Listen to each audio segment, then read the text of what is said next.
Right. Test 3. This is the IELTS listening test. You will hear a number of different recordings, and you will have to answer questions on what you hear. There will be time for you to read the instructions and questions, and you will have a chance to check your work.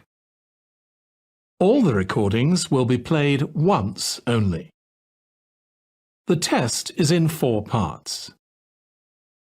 At the end of the test, you will be given 10 minutes to transfer your answers to the answer sheet. Now turn to Part 1.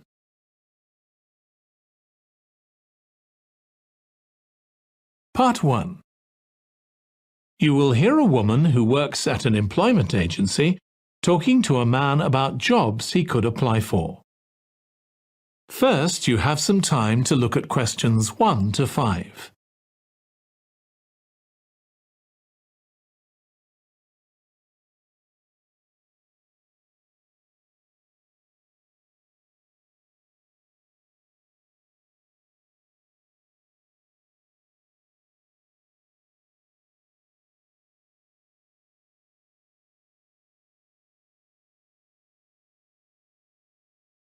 Now listen carefully and answer questions 1 to 5.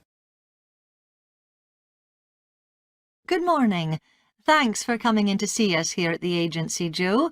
I'm one of the agency representatives and my name's Sally Baker. Hi, Sally. I think we spoke on the phone, didn't we? That's right, we did. So thank you for sending in your CV. We've had quite a careful look at it, and I think we have 2 jobs that might be suitable for you. OK. The first one is in a company based in North London. They're looking for an administrative assistant. OK. What sort of company is it? They're called Home Solutions, and they design and make furniture. Oh, I don't know much about that, but it sounds interesting. Yes, well, as I said, they want someone in their office, and looking at your past experience, it does look as if you fit quite a few of the requirements. So on your CV it appears you've done some data entry? Yes. So that's one skill they want. Then they expect the person they appoint to attend meetings and take notes there. OK. I've done that before, yes. And you need to be able to cope with general admin.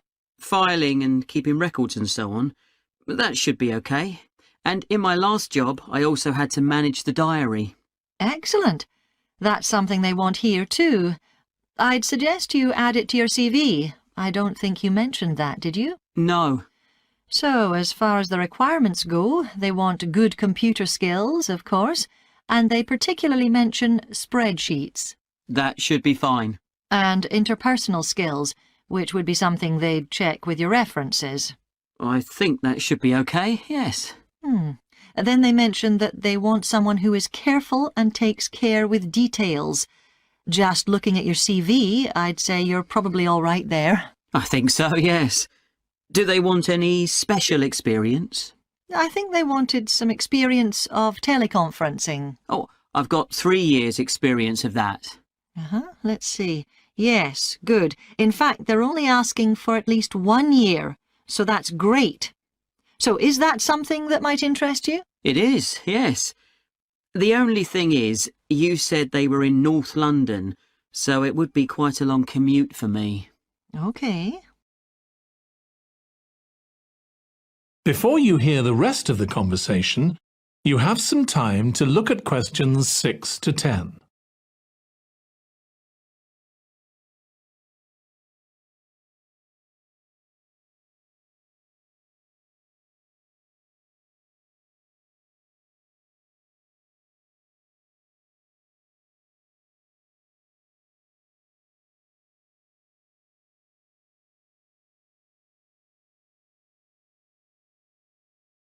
Now listen and answer questions 6 to 10. So the second position might suit you better as far as the location goes. That's for a warehouse assistant, and that's in South London. Yes, that would be a lot closer. And you've worked in a warehouse before, haven't you? Yes. So as far as the responsibilities for this position go, They want someone who could manage the stock, obviously, and also deliveries. That should be okay. You've got to keep track of stuff, but I've always been quite good with numbers. Good. That's their first requirement. And they want someone who's computer literate, which we know you are. Sure. Then they mention organisational skills. They want someone who's well organised. Yes, I think I am. And tidy? Yes, they go together really, don't they? Sure. Then the usual stuff. They want someone who can communicate well, both orally and in writing. Okay.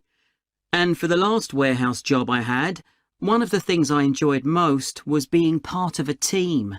I found that was really essential for the job. Excellent.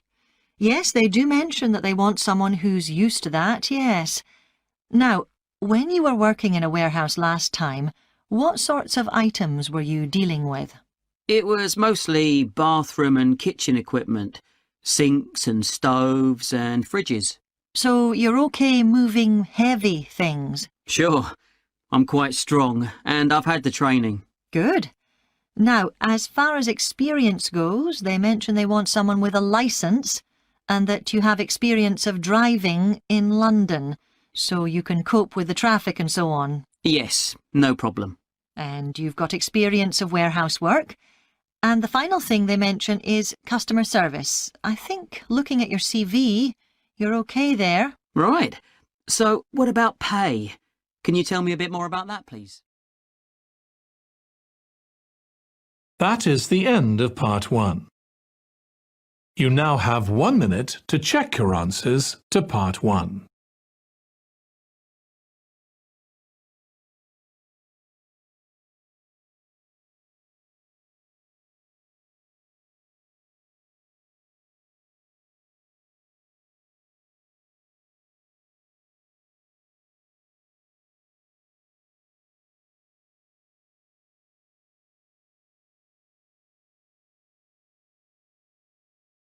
Part 2. You will hear a woman called Alice Riches talking on the radio about a scheme which involves closing streets to traffic to allow children to play. First, you have some time to look at questions 11 to 16.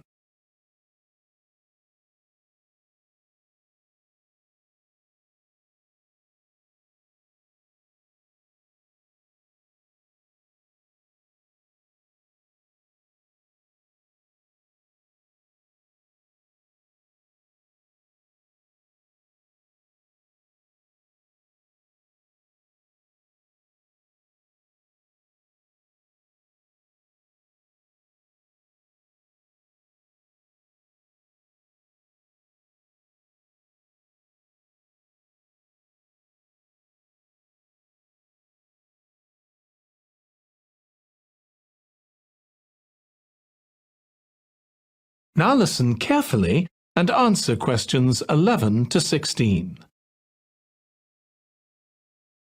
My guest on the show today is Alice Riches, who started the Street Play scheme where she lives in Beechwood Road. For those of you that don't already know, Street Play involves local residents closing off their street for a few hours so that children have a chance to play in the street safely. She started it in her own street, Beechwood Road, and the idea caught on. And there are now street play schemes all over the city. So when did you actually start the scheme, Alice? Well, I first had the idea when my oldest child was still a toddler. So that's about 6 years ago now. But it took at least 2 years of campaigning before we were actually able to make it happen. So the scheme's been up and running for 3 years now.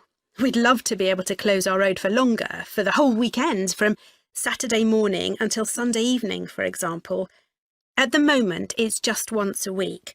But when we started, it was only once a month. But we're working on it. So what actually happens when Beechwood Road is closed? We have volunteer wardens, mostly parents, but some elderly residents too, who block off our road at either end. The council have provided special signs, but there's always a volunteer there to explain what's happening to any motorists. Generally, they're fine about it. We've only had to get the police involved once or twice. Now, I should explain that the road isn't completely closed to cars, but only residents' cars are allowed. If people really need to get in or out of Beechwood Road, it's not a problem as long as they drive at under 20 kilometres per hour. But most people just decide not to use their cars during this time, or they park in another street. The wardens are only there to stop through traffic. So, can anyone apply to get involved in street play? Absolutely. We want to include all kids in the city, especially those who live on busy roads. It's here that demand is greatest. Obviously, there isn't such demand in wealthier areas where the children have access to parks or large gardens, or in the suburbs where there are usually more places for children to play outside. I'd recommend that anyone listening who likes the idea should just give it a go. We've been surprised by the positive reaction of residents all over the city, and that's not just parents. There are always a few who complain, but they're a tiny minority. On the whole, everyone is very supportive and say they're very happy to see children out on the street, even if it does get quite noisy. Before you hear the rest of the conversation, you have some time to look at questions 17 to 20.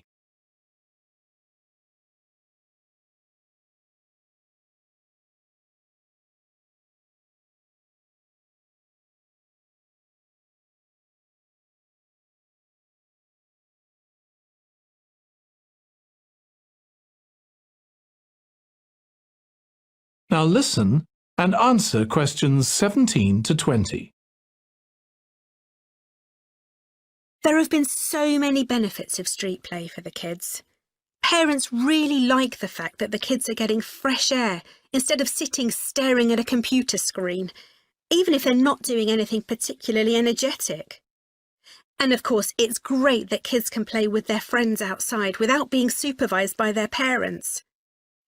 But for me, the biggest advantage is that kids develop confidence in themselves to be outside without their parents.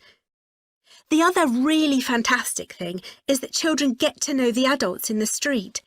It's like having a big extended family. It certainly does have a lot of benefits. I want to move on now and ask you about a related project in King Street. Right. Well, this was an experiment I was involved in, where local residents decided to try and reduce the traffic along King Street, which is the busiest main road in our area, by persuading people not to use their cars for one day.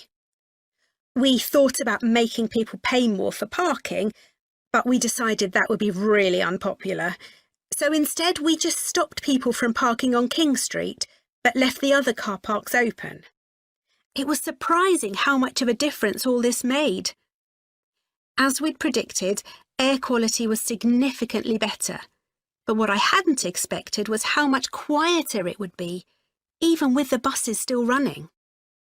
Of course, everyone said they felt safer, but we were actually amazed that sales in the shops went up considerably that day. We thought there'd be fewer people out shopping, not more. That's really interesting. So, the fact that the street was... That is the end of part 2. You now have 30 seconds to check your answers to part 2.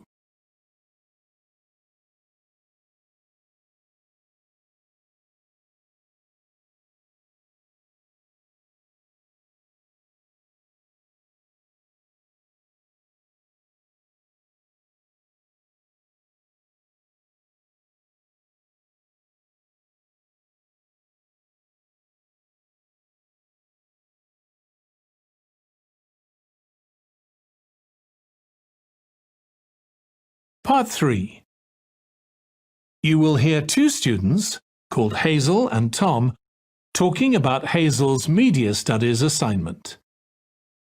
First, you have some time to look at questions 21 to 26.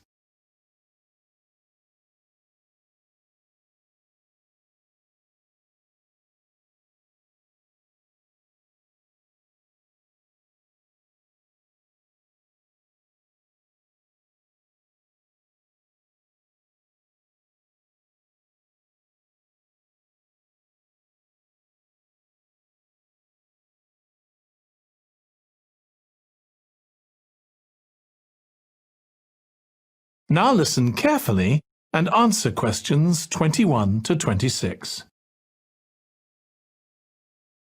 Tom, could I ask you for some advice, please? Yes, of course. If you think I can help. What's it about? It's my first media studies assignment, and I'm not sure how to go about it. You must have done it last year. Is that the one comparing the coverage of a particular story in a range of newspapers? That's right. Oh, yes. I really enjoyed writing it. So, what sort of things do I need to compare? Well, there are several things. For example, there's the question of which page of the newspaper the item appears on. You mean because there's a big difference between having it on the front page and the bottom of page 10, for instance? Exactly. And that shows how important the editor thinks the story is.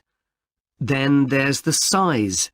How many column inches the story is given.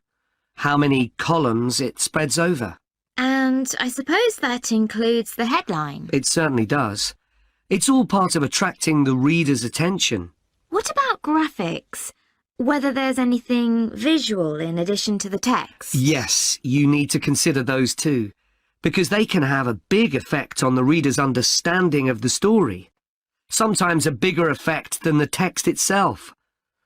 Then you'll need to look at how the item is put together. What structure is it given?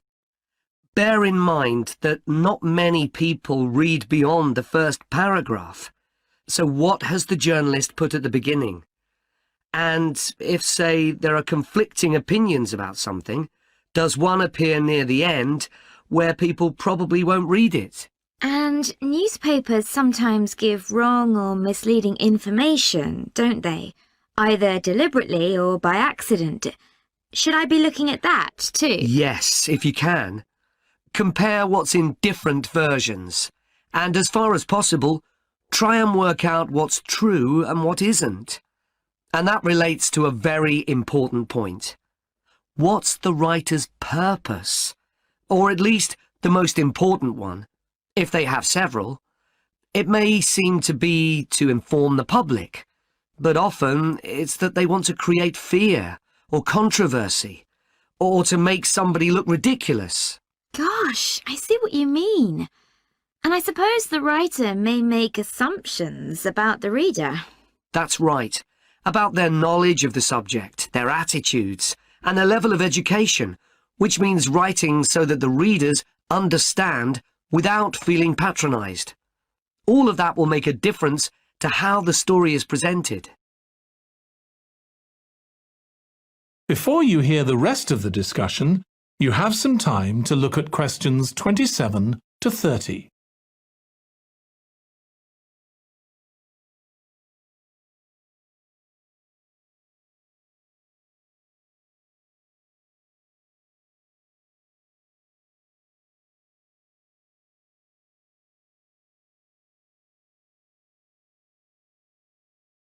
Now listen and answer questions 27 to 30. Does it matter what type of story I write about? No.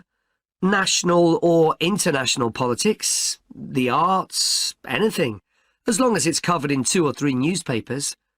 Though, of course, it'll be easier and more fun if it's something you're interested in and know something about. And on that basis, a national news item would be worth analysing. I'm quite keen on politics, so I'll try and find a suitable topic. What did you choose for your analysis, Tom? I was interested in how newspapers expressed their opinions explicitly. So I wanted to compare editorials in different papers, but when I started looking, I couldn't find 2 on the same topic that I felt like analysing. In that case, I won't even bother to look.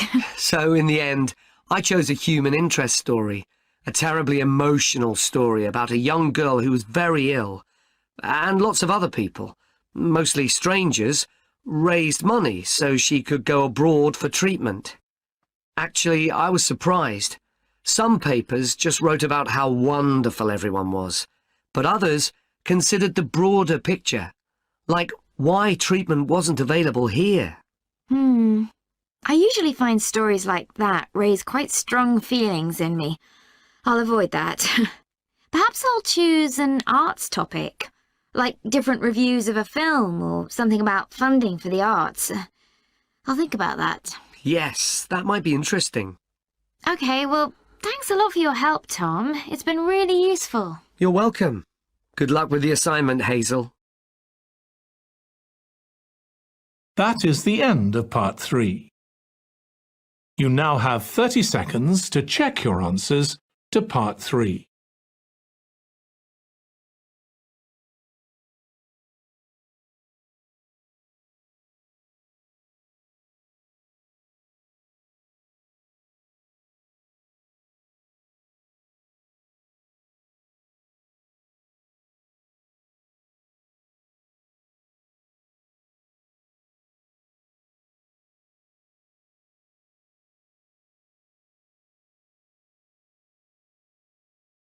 Part 4.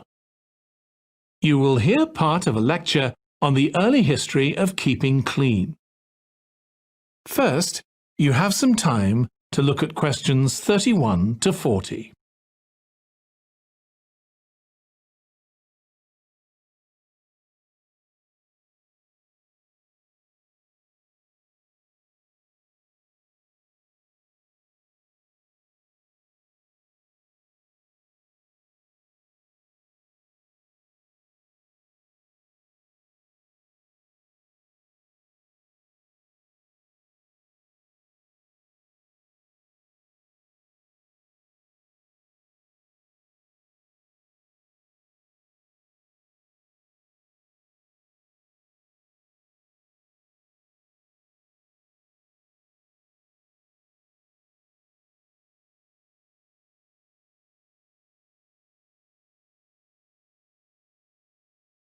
Now listen carefully and answer questions 31 to 40.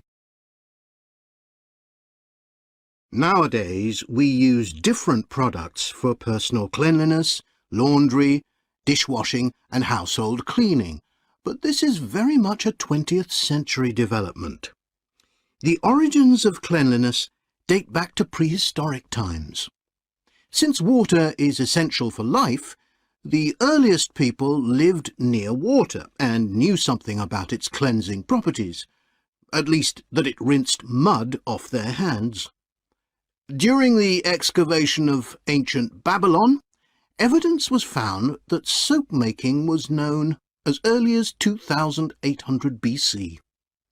Archaeologists discovered cylinders made of clay, with inscriptions on them saying that fats were boiled with ashes. This is a method of making soap, though there's no reference to the purpose of this material. The early Greeks bathed for aesthetic reasons and apparently didn't use soap. Instead, they cleaned their bodies with blocks of sand, pumice and ashes, then anointed themselves with oil and scraped off the oil and dirt with a metal instrument known as a strigil. They also used oil mixed with ashes. Clothes were washed without soap in streams. The ancient Germans and Gauls are also credited with discovering how to make a substance called soap, made of melted animal fat and ashes. They used this mixture to tint their hair red. Soap got its name, according to an ancient Roman legend, from Mount Sapo, where animals were sacrificed, leaving deposits of animal fat. Rain washed these deposits, along with wood ashes, down into the clay soil along the river Tiber. Women found that this mixture greatly reduced the effort required to wash their clothes. As Roman civilization advanced, so did bathing. The first of the famous Roman baths, supplied with water from their aqueducts, was built around 312 BC. The baths were luxurious, and bathing became very popular. And by the 2nd century AD, the Greek physician Galen recommended soap for both medicinal and cleansing purposes.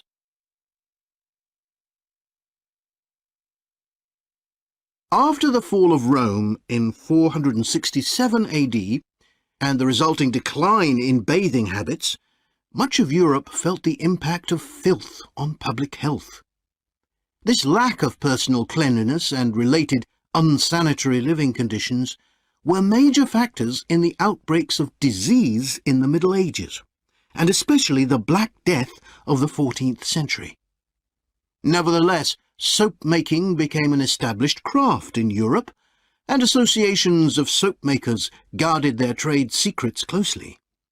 Vegetable and animal oils were used with ashes of plants, along with perfume, apparently for the first time. Gradually, more varieties of soap became available for shaving and shampooing, as well as bathing and laundering. A major step toward large-scale commercial soap-making occurred in 1791, when a French chemist, Nicolas Leblanc, patented a process for turning salt into soda ash, or sodium carbonate. Soda ash is the alkali obtained from ashes that combines with fat to form soap. The Leblanc process yielded quantities of good quality, inexpensive soda ash. Modern soap making was born some 20 years later, in the early 19th century, with the discovery by Michel Eugène Chevreul, another French chemist, of the chemical nature and relationship of fats, glycerine, and fatty acids. His studies established the basis for both fat and soap chemistry, and soap making became a science. Further developments during the 19th century made it easier and cheaper to manufacture soap. Until the 19th century, soap was regarded as a luxury item and was heavily taxed in several countries. As it became more readily available, it became an everyday necessity, a development that was reinforced when the high tax was removed. Soap was then something ordinary people could afford, and cleanliness standards improved. With this widespread use came the development of milder soaps for bathing and soaps for use in the washing machines that were available to consumers by the turn of the 20th century. That is the end of Part 4. You now have 1 minute to check your answers to Part 4.